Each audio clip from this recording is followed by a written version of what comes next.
May misa sa San Pedro Cathedral sa Davao City upang ipanalangin ang safe return ni former President Rodrigo Duterte. Walang masama sa pananalangin para sa kahit sinong tao. Ngunit nagiging tanong ang layunin ng pagtitipon kapag ang mga dadalo ay hinihikayat pang magsuot ng kulay green na malinaw na kaugnay ng political camp ni Sara Duterte.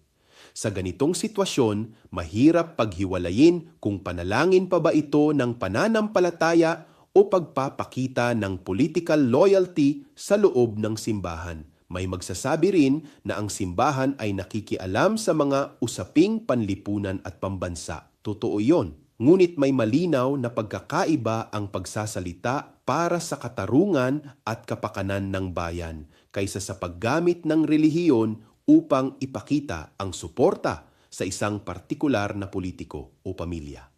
Ang simbahan ay dapat manatiling tahanan ng panalangin para sa lahat, hindi entablado ng kulay ng politika.